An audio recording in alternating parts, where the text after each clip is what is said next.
IELTS 15. Published by Cambridge University Press and Cambridge Assessment English 2020. This recording is copyright. Test 1. This is the IELTS listening test. You will hear a number of different recordings and you will have to answer questions on what you hear. There will be time for you to read the instructions and questions, and you will have a chance to check your work. All the recordings will be played once only. The test is in 4 parts. At the end of the test, you will be given 10 minutes to transfer your answers to the answer sheet. Now turn to part 1.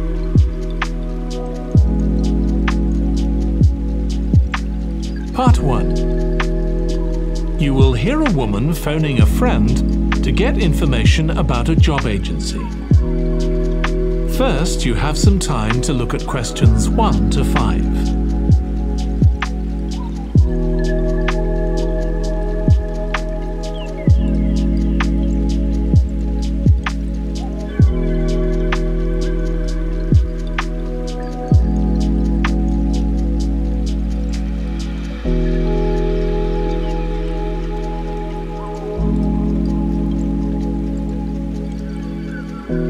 Now listen carefully and answer questions 1 to 5.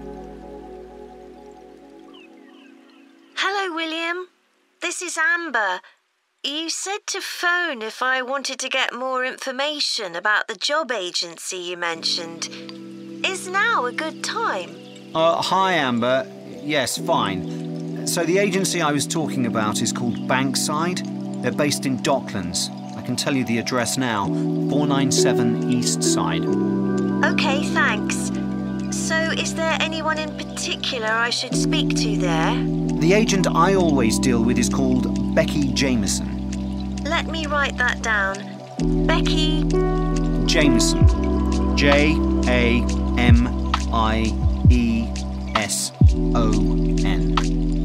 Do you have her direct line?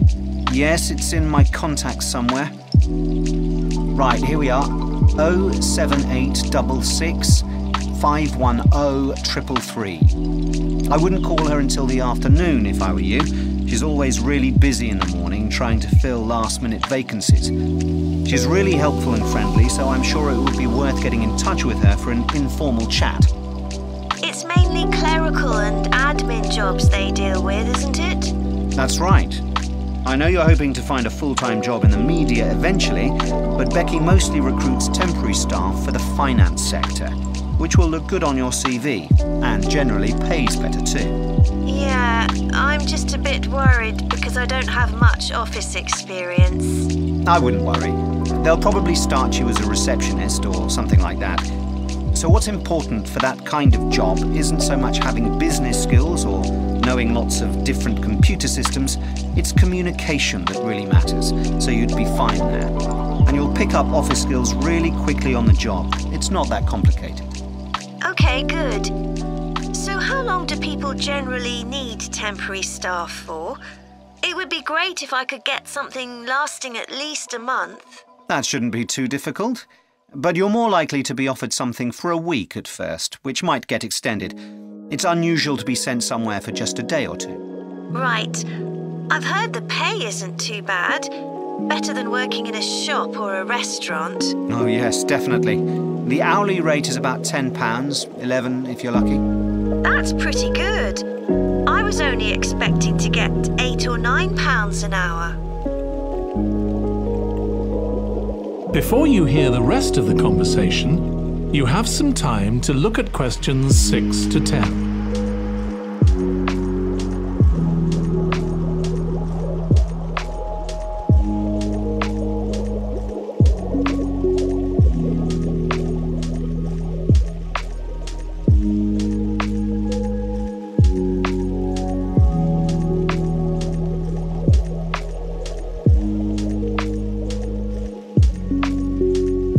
Now listen and answer questions 6 to 10. Do you want me to tell you anything about the registration process?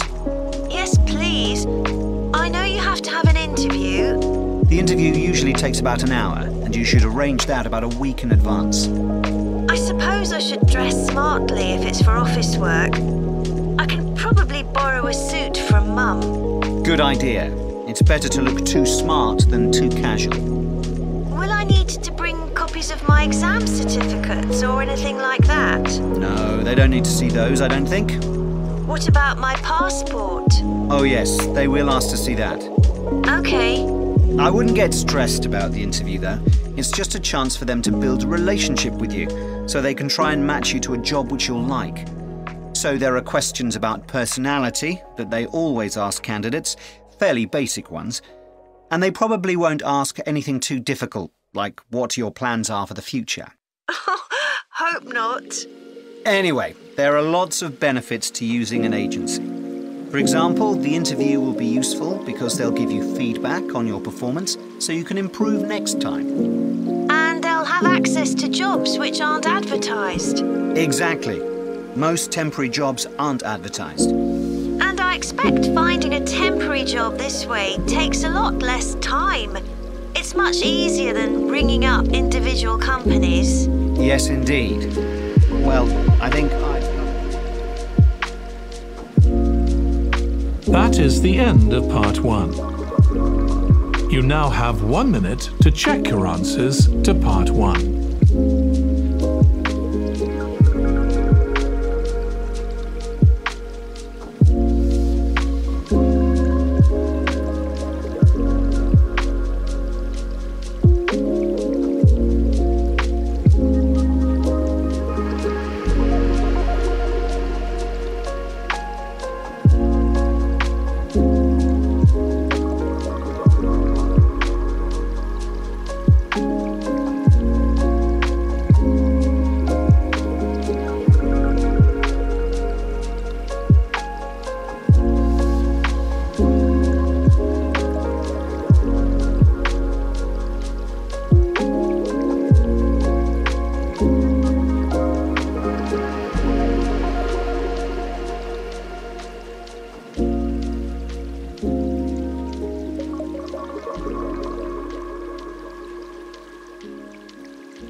Part 2.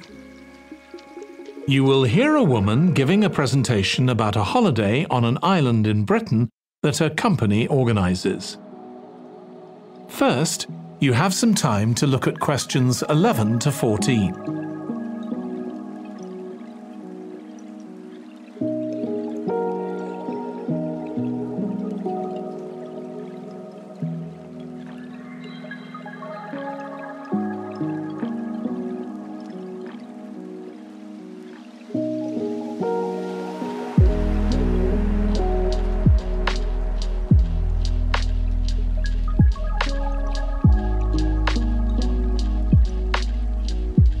Now listen carefully and answer questions 11 to 14. Good morning.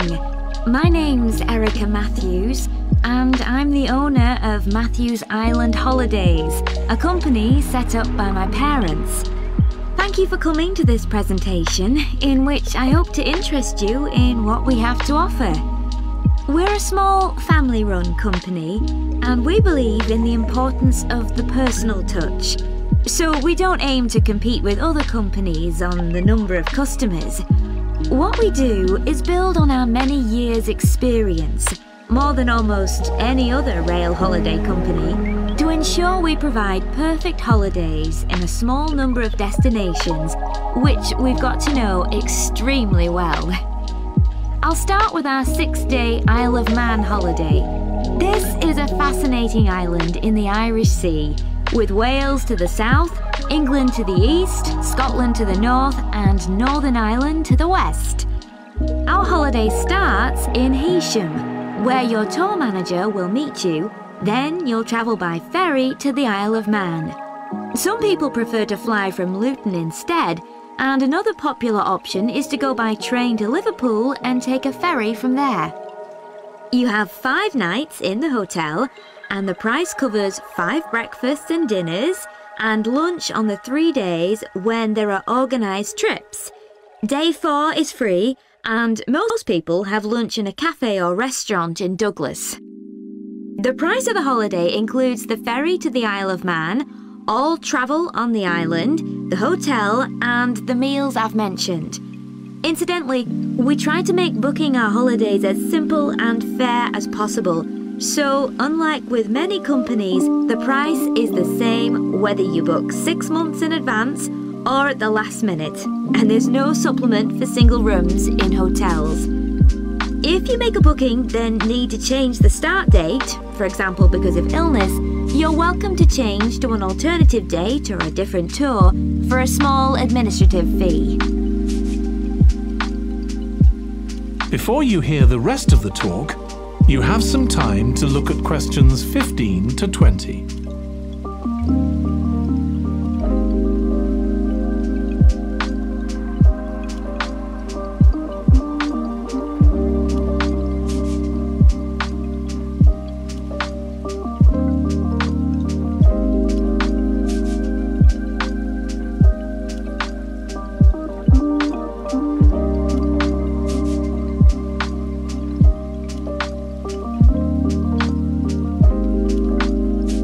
Now listen and answer questions 15 to 20.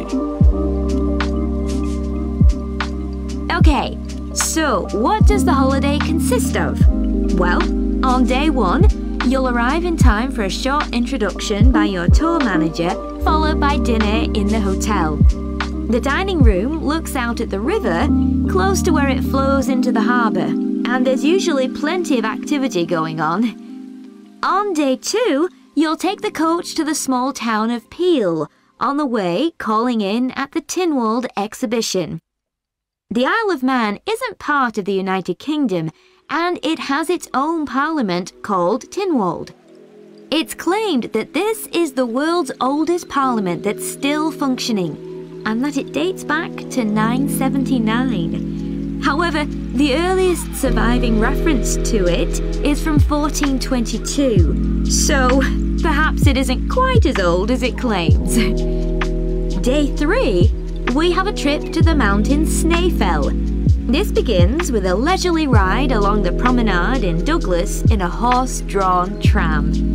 Then you board an electric train which takes you to the fishing village of Laxey. From there, it's an 8-kilometre ride in the Snaefell Mountain Railway to the top. Lunch will be in the cafe, giving you spectacular views of the island. Day 4 is free for you to explore, using the pass which we'll give you. So you won't have to pay for travel on local transport or for entrance to the island's heritage sites. Or you might just want to take it easy in Douglas and perhaps do a little light shopping.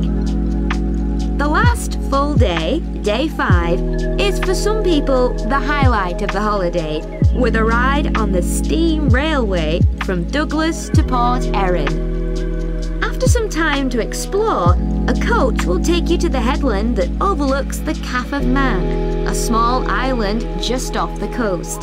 From there, you continue to Castletown, which used to be the capital of the Isle of Man and its medieval castle.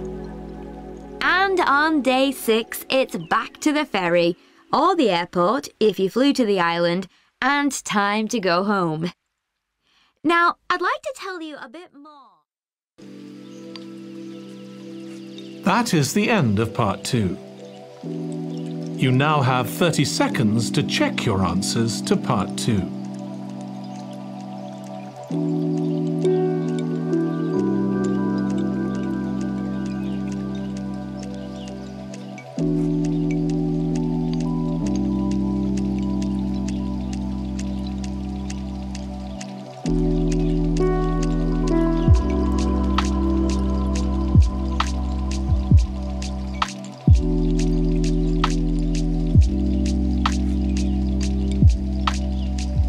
Part 3.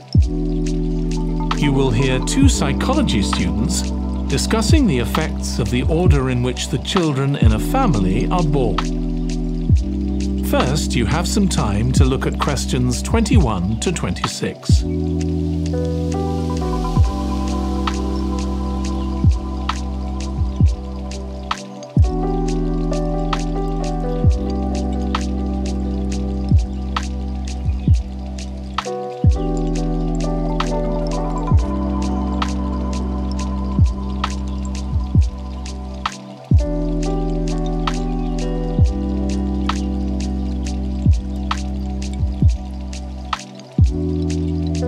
Now listen carefully and answer questions 21 to 26.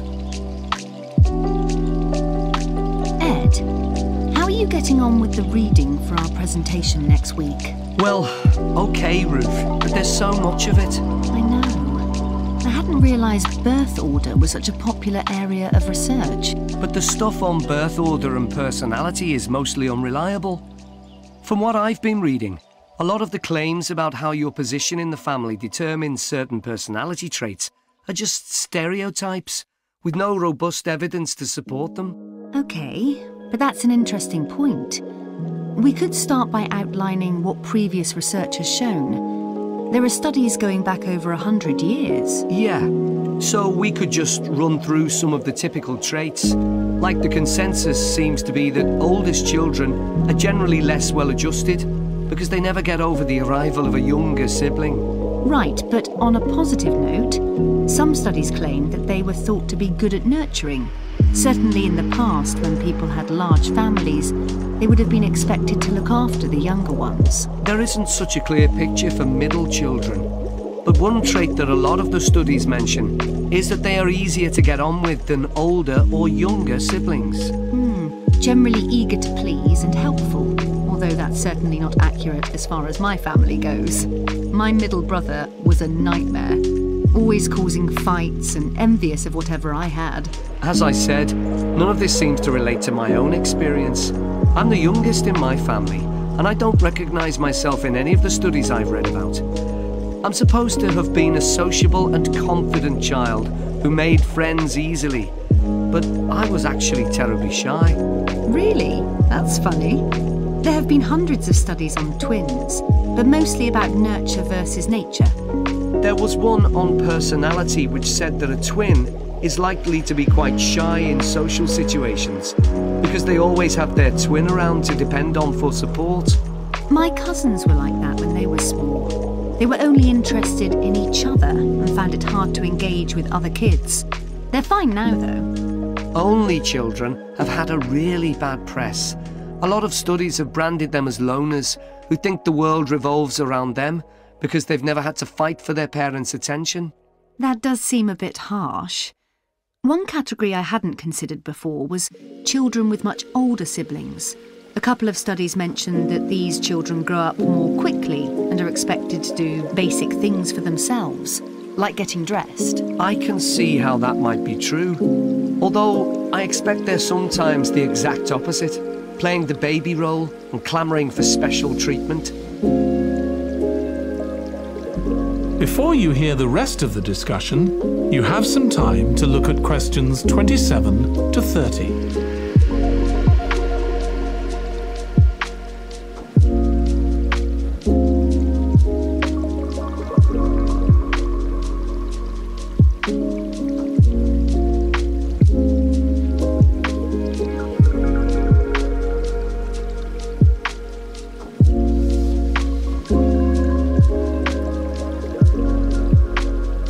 Now listen and answer questions 27 to 30.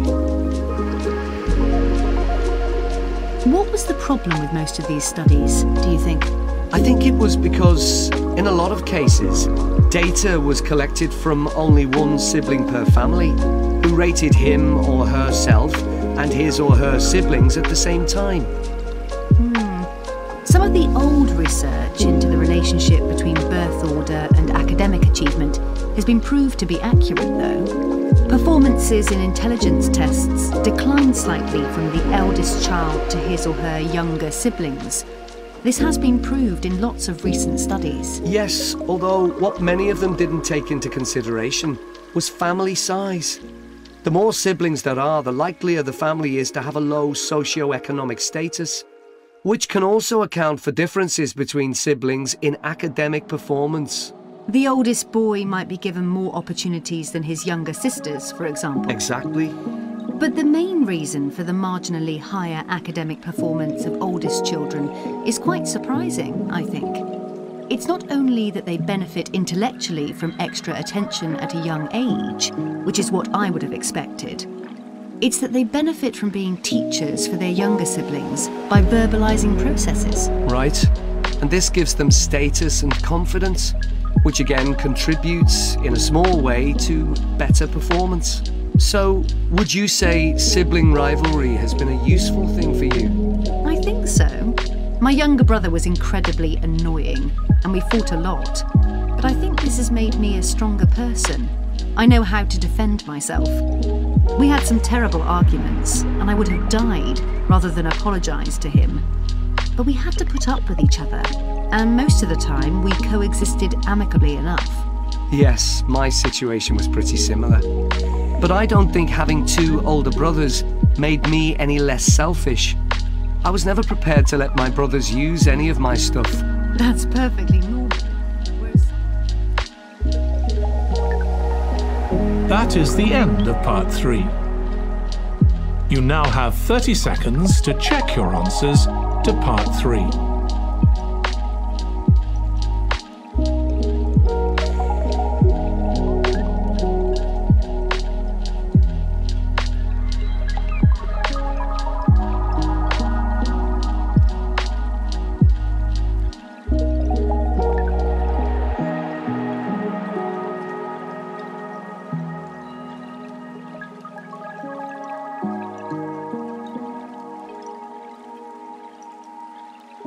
Part 4. You will hear a student giving a presentation about a type of tree known as the eucalyptus, which is common in Australia. First, you have some time to look at questions 31 to 40.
Now listen carefully and answer questions 31 to 40. Today, I'm going to talk about the eucalyptus tree. This is a very common tree here in Australia, where it's also sometimes called the gum tree. First, I'm going to talk about why it's important.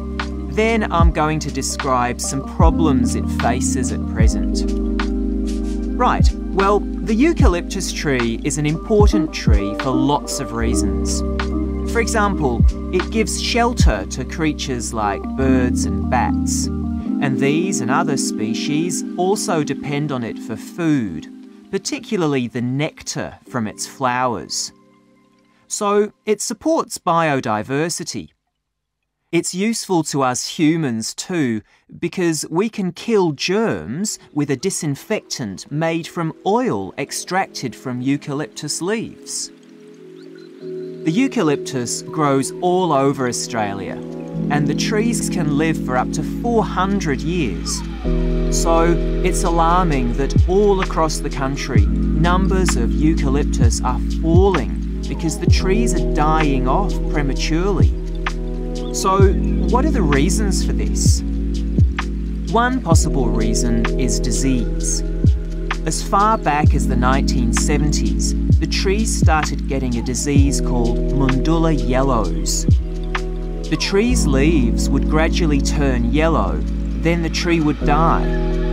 It wasn't until 2004 that they found the cause of the problem was lime, or calcium hydroxide, to give it its proper chemical name, which was being used in the construction of roads. The lime was being washed away into the ground and affecting the roots of the eucalyptus trees nearby. What it was doing was preventing the trees from sucking up the iron they needed for healthy growth. When this was injected back into the affected trees, they immediately recovered. But this problem only affected a relatively small number of trees. By 2000, huge numbers of eucalyptus were dying along Australia's east coast of a disease known as bell miner-associated dieback. The bell miner is a bird, and the disease seems to be common where there are high populations of bell miners.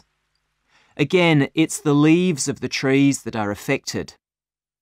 What happens is that insects settle on the leaves and eat their way round them, destroying them as they go, and at the same time, they secrete a solution which has sugar in it. The bell miner birds really like this solution, and in order to get as much as possible, they keep away other creatures that might try to get it.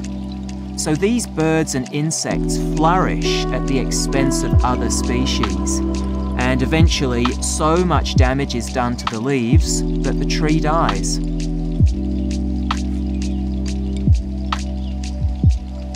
But experts say that trees can start looking sick before any sign of bell miner-associated dieback. So it looks as if the problem might have another explanation. One possibility is that it's to do with the huge bushfires that we have in Australia. A theory proposed over 40 years ago by ecologist William Jackson is that the frequency of bushfires in a particular region affects the type of vegetation that grows there. If there are very frequent bushfires in a region, this encourages grass to grow afterwards, while if the bushfires are rather less frequent, this results in the growth of eucalyptus forests. So why is this? Why do fairly frequent bushfires actually support the growth of eucalyptus? Well, one reason is that the fire stops the growth of other species which would consume water needed by eucalyptus trees. And there's another reason. If these other quick-growing species of bushes and plants are allowed to proliferate, they harm the eucalyptus in another way by affecting the composition of the soil and removing nutrients from it. So some bushfires are actually essential for the eucalyptus to survive as long as they are not too frequent.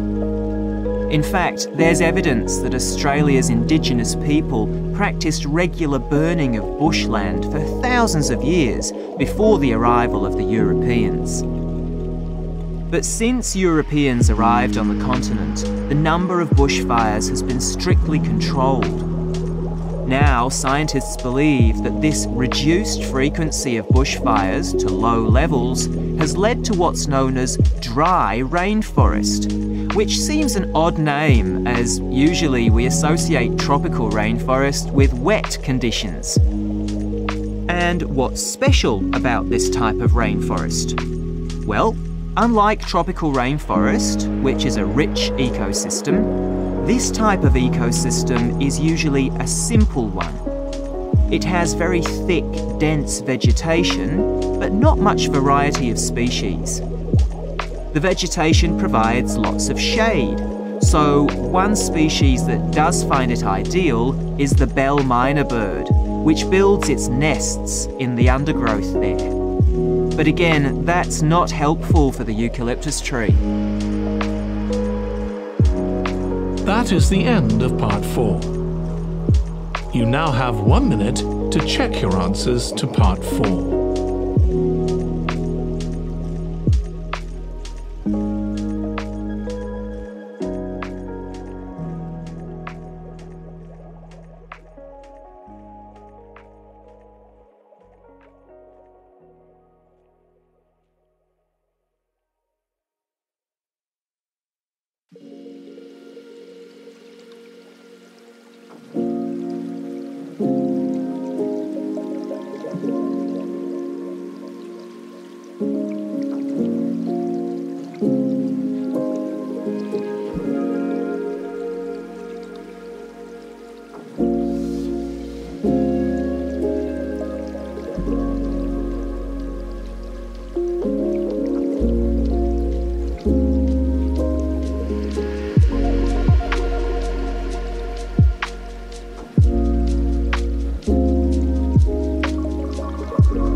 That is the end of the listening test.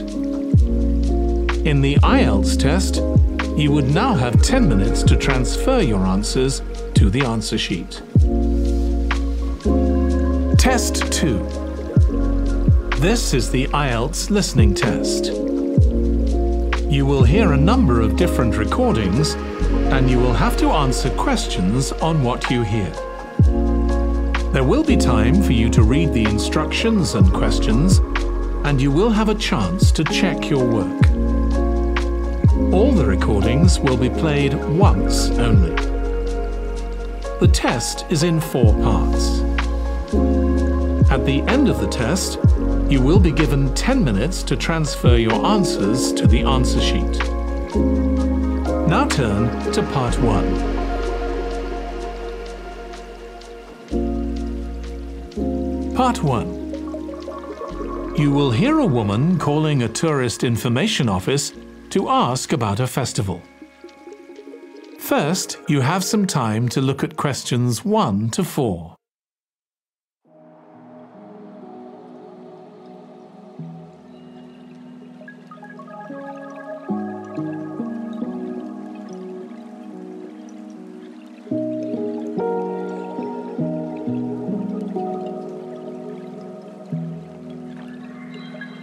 Now listen carefully and answer questions 1 to 4. Good morning. You're through to the Tourist Information Office. Tim speaking. How can I help you? Oh, hello. Could you give me some information about next month's festival, please? My family and I will be staying in the town that week. Of course. Well, it starts with a concert on the afternoon of the 17th. Oh, I heard about that. The orchestra and singers come from the USA, don't they? They're from Canada. They're very popular over there. They're going to perform a number of well-known pieces that will appeal to children as well as adults. That sounds good. My whole family are interested in music. The next day, the 18th, there's a performance by a ballet company called Eustatis. Sorry? The name is spelt E-U-S-T-A-T-I-S. They appeared in last year's festival and went down very well. Again, their program is designed for all ages. Good. I expect we'll go to that. I hope there's going to be a play during the festival. A comedy, ideally. You're in luck. On the 19th and 20th, a local amateur group are performing one written by a member of the group. It's called Jemima. That'll be on in the town hall. They've already performed it 2 or 3 times. I haven't seen it myself, but the review in the local paper was very good. And is it suitable for children? Yes. In fact, it's aimed more at children than at adults. So both performances are in the afternoon. And what about dance? Will there be any performances? Yes, also on the 20th, but in the evening. A professional company is putting on a show of modern pieces with electronic music by young composers. Uh-huh. The show is about how people communicate, or fail to communicate with each other. So it's got the rather strange name, Chat. I suppose that's because that's something we do both face-to-face and online. That's right. Before you hear the rest of the conversation, you have some time to look at questions 5 to 10.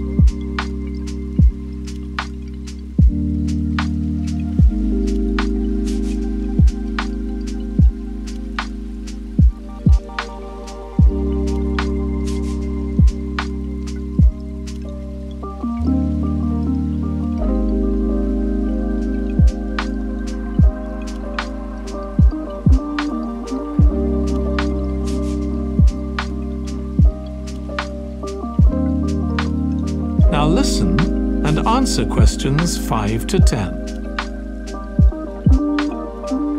Now, there are also some workshops and other activities. They'll all take place at least once every day. So everyone who wants to take part will have a chance. Good. We're particularly interested in cookery. You don't happen to have a cookery workshop, do you? We certainly do.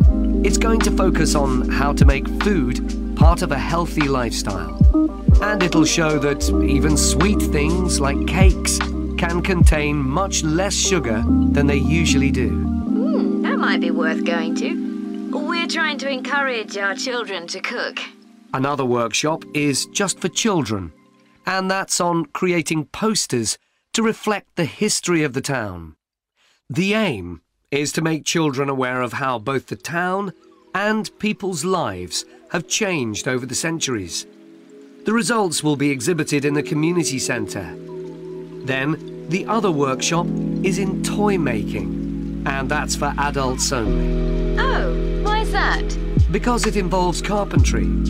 Participants will be making toys out of wood, so there'll be a lot of sharp chisels and other tools around. It makes sense to keep children away from it. Exactly. Now, let me tell you about some of the outdoor activities. There'll be supervised wild swimming. Wild swimming? What's that? It just means swimming in natural waters, rather than a swimming pool. Oh, okay. In a lake, for instance? Yes. There's a beautiful one just outside the town, and that'll be the venue for the swimming. There'll be lifeguards on duty, so it's suitable for all ages. And finally, there'll be a walk in some nearby woods every day. The leader is an expert on insects. He'll show some that live in the woods and how important they are for the environment. So there are going to be all sorts of different things to do during the festival. There certainly are. If you'd like to read about how the preparations for the festival are going, the festival organizer is keeping a blog. Just search online for the festival website and you'll find it. Well, thank you very much for all the information. You're welcome. Goodbye. Goodbye. That is the end of part 1. You now have 1 minute to check your answers to part 1.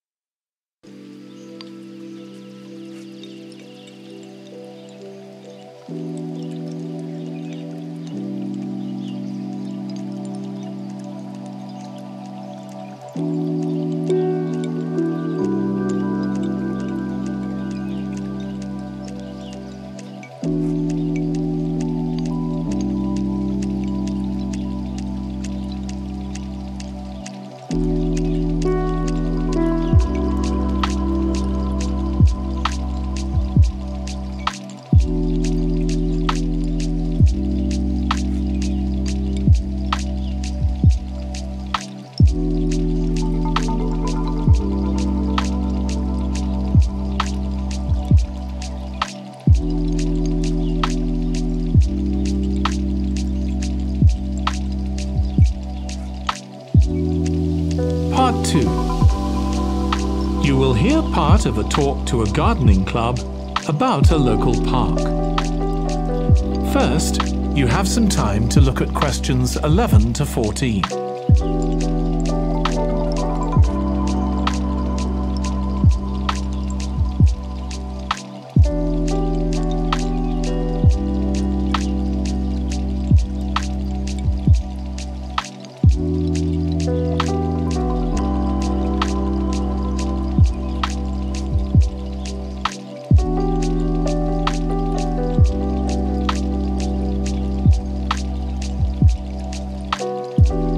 Now listen carefully and answer questions 11 to 14.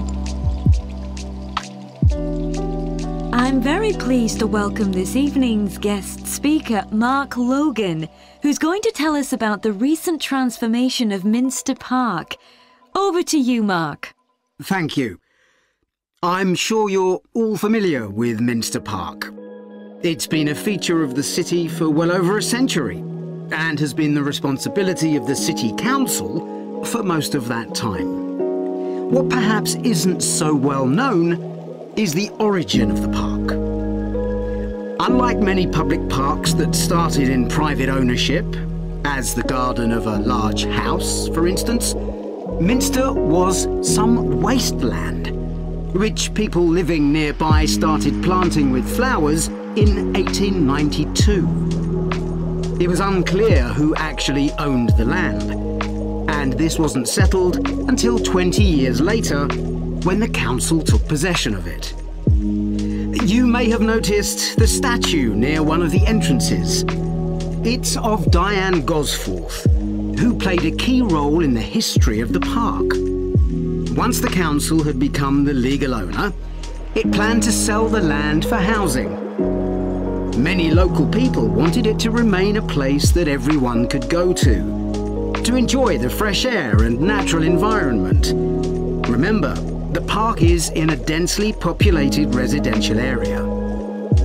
Diane Gosforth was one of those people, and she organised petitions and demonstrations, which eventually made the council change its mind about the future of the land. Soon after this, the First World War broke out in 1914, and most of the park was dug up and planted with vegetables, which were sold locally. At one stage, the army considered taking it over for troop exercises and got as far as contacting the city council, then decided the park was too small to be of use. There were occasional public meetings during the war in an area that had been retained as grass. After the war, the park was turned back more or less to how it had been before 1914 and continued almost unchanged until recently. Plans for transforming it were drawn up at various times, most recently in 2013, though they were revised in 2015 before any work had started.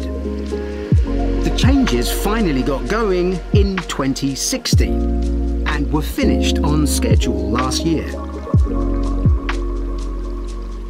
Before you hear the rest of the talk, you have some time to look at questions 15 to 20.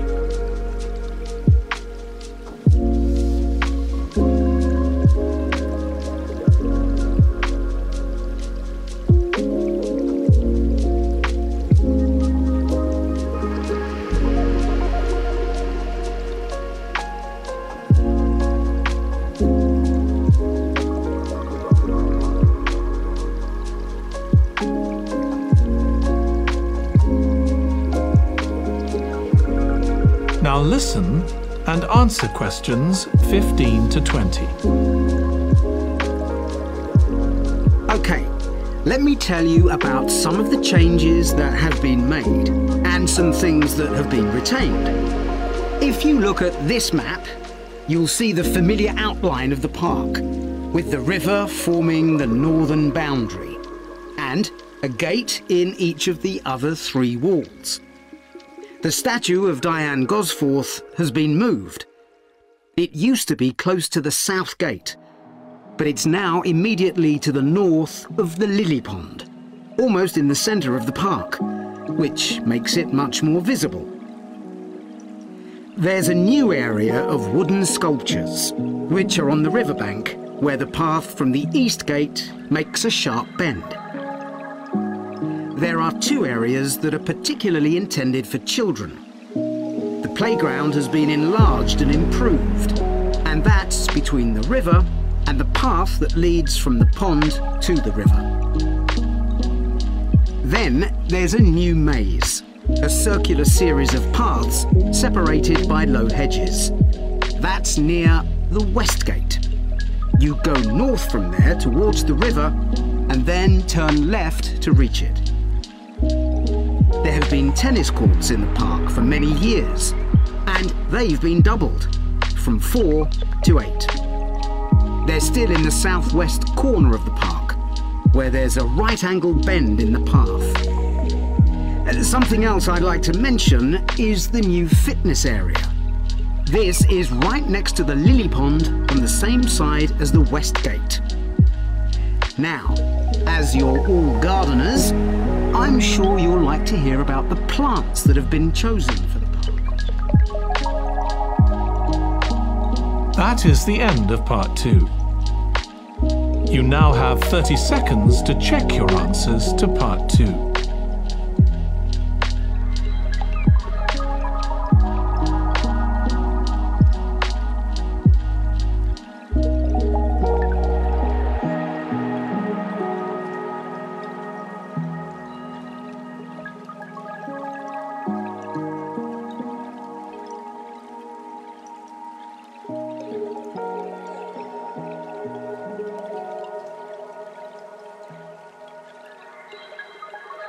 Part 3. You will hear two students of English called Kathy and Graham planning a display on 19th century British life and literature for a university event. First, you have some time to look at questions 21 to 24.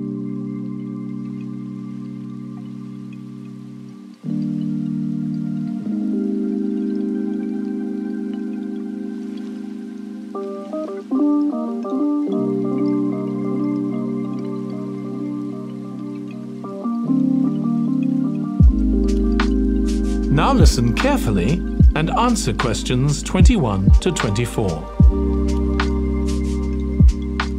OK, Graham, so let's check we both know what we're supposed to be doing. OK. So, for the university's open day, we have to plan a display on British life and literature in the mid-19th century. That's right. But we'll have some people to help us find the materials and set it up, remember? For the moment, we just need to plan it. Good. So, have you gathered who's expected to come and see the display? Is it for the people studying English or students from other departments? I'm not clear about it. Nor me. That was how it used to be, but it didn't attract many people, so this year it's going to be part of an open day to raise the university's profile. It'll be publicised in the city to encourage people to come and find out something of what goes on here. And it's included in the information that's sent to people who are considering applying to study here next year. Presumably, some current students and lecturers will come? I would imagine so. But we've been told to concentrate on the other categories of people. Right. We don't have to cover the whole range of 19th century literature, do we? No, it's entirely up to us. I suggest just using Charles Dickens. That's a good idea. Most people have heard of him and have probably read some of his novels or seen films based on them. So that's a good lead-in to life in his time. Exactly. And his novels show the awful conditions that most people had to live in, don't they? He wanted to shock people into doing something about it. Did he do any campaigning other than writing? Yes, he campaigned for education and other social reforms and gave talks. But I'm inclined to ignore that and focus on the novels. Yes, I agree. Before you hear the rest of the discussion, you have some time to look at questions 25 to 30.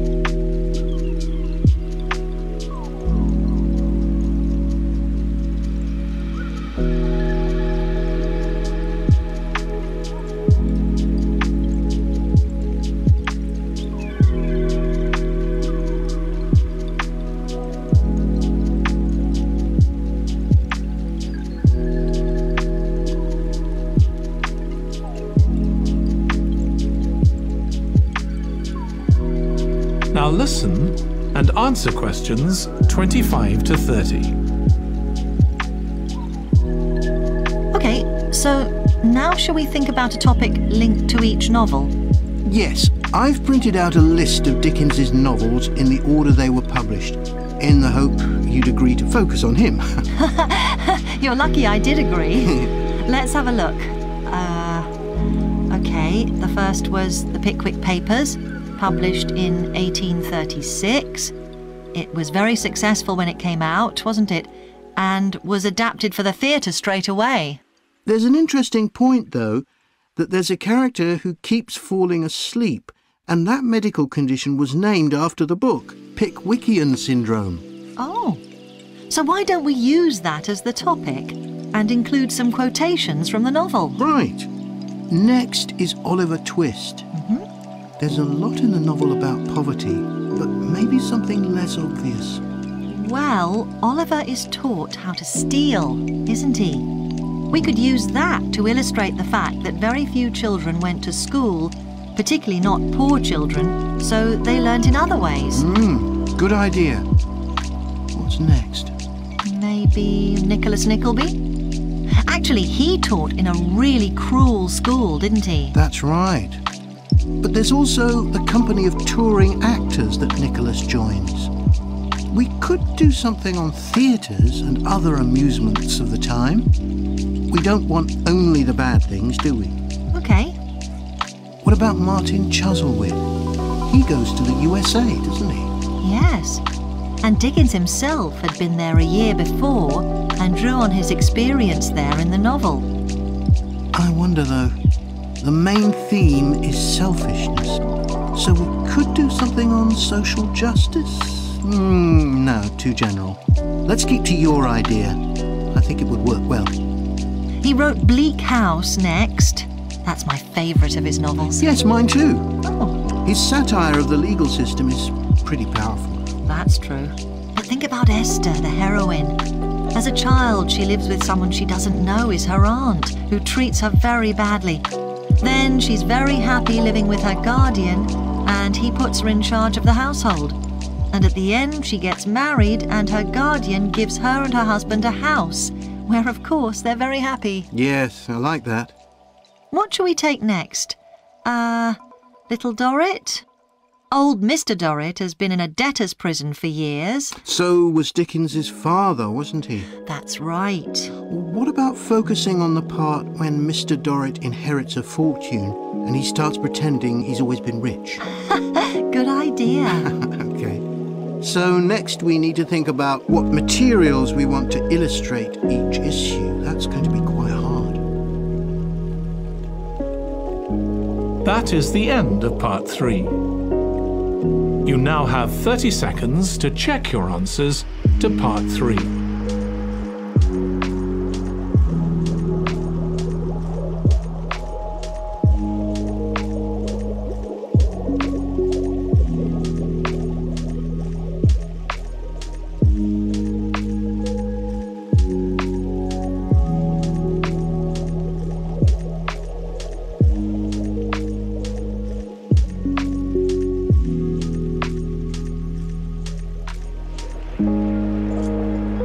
Part 4. You will hear part of a presentation about an agricultural program in the country of Mozambique. First, you have some time to look at questions 31 to 40.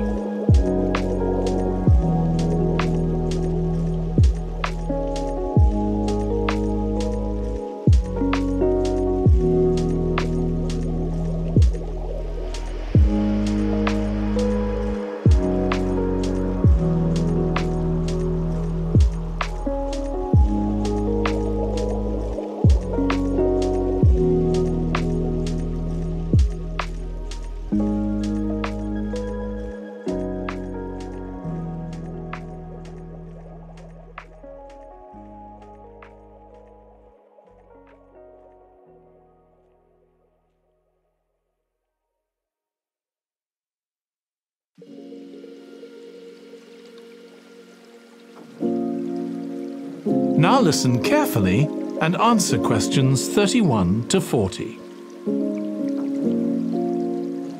I'm going to report on a case study of a program which has been set up to help rural populations in Mozambique, a largely agricultural country in Southeast Africa. The program worked with 3 communities in Chikwalakwala district, near the Limpopo River. This is a dry and arid region with unpredictable rainfall. Because of this, people in the area were unable to support themselves through agriculture, and instead they used the forest as a means of providing themselves with an income, mainly by selling charcoal. However, this was not a sustainable way of living in the long term, as they were rapidly using up this resource. To support agriculture in this dry region, the program focused primarily on making use of existing water resources from the Limpopo River by setting up systems of irrigation, which would provide a dependable water supply for crops and animals. The program worked closely with the district government in order to find the best way of implementing this. The region already had one farmers' association, and it was decided to set up 2 more of these.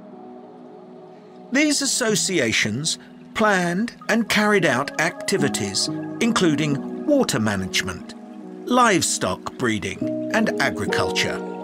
And it was notable that in general, women formed the majority of the workforce. It was decided that in order to keep the crops safe from animals, both wild and domestic, special areas should be fenced off where the crops could be grown.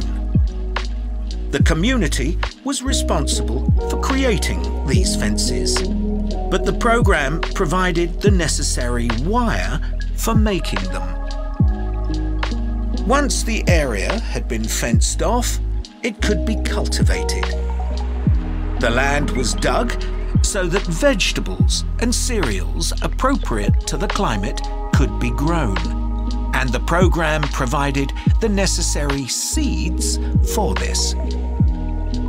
The program also provided pumps so that water could be brought from the river in pipes to the fields. However, the labour was all provided by local people, and they also provided and put up the posts that supported the fences around the fields.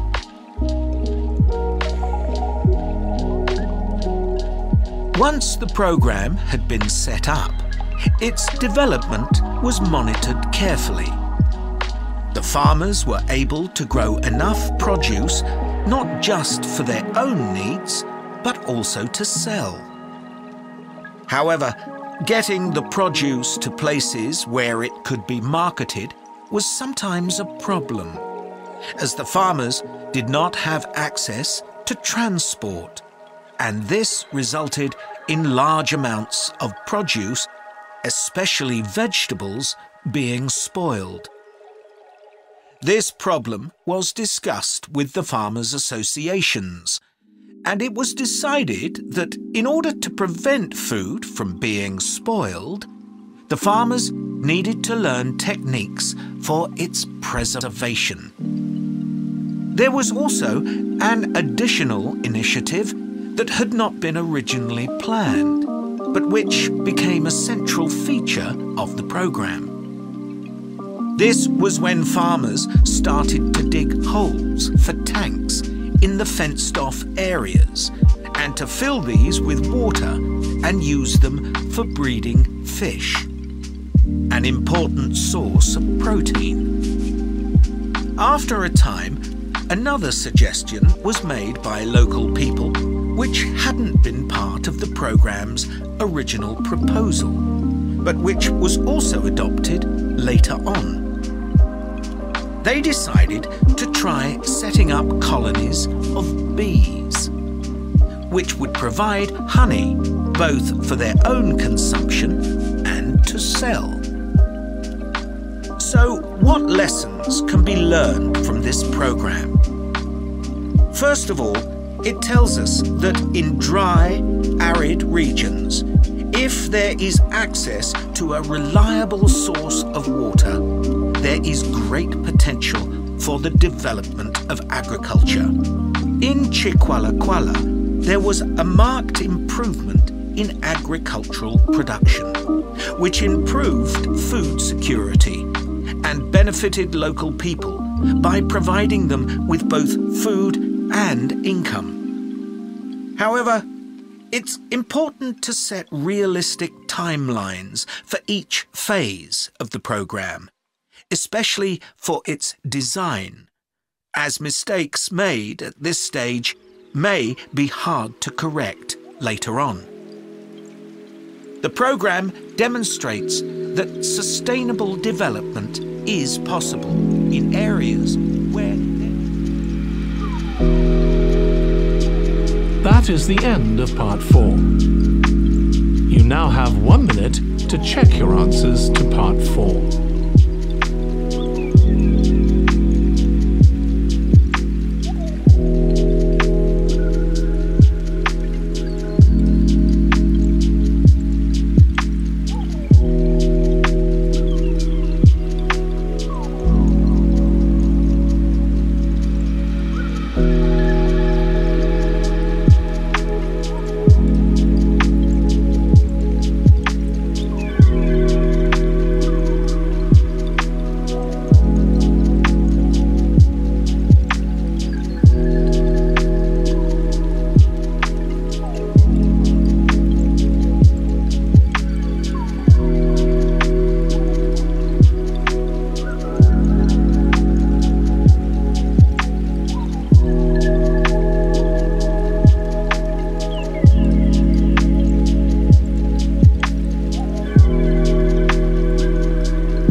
that is the end of the listening test. In the IELTS test, you would now have 10 minutes to transfer your answers to the answer sheet.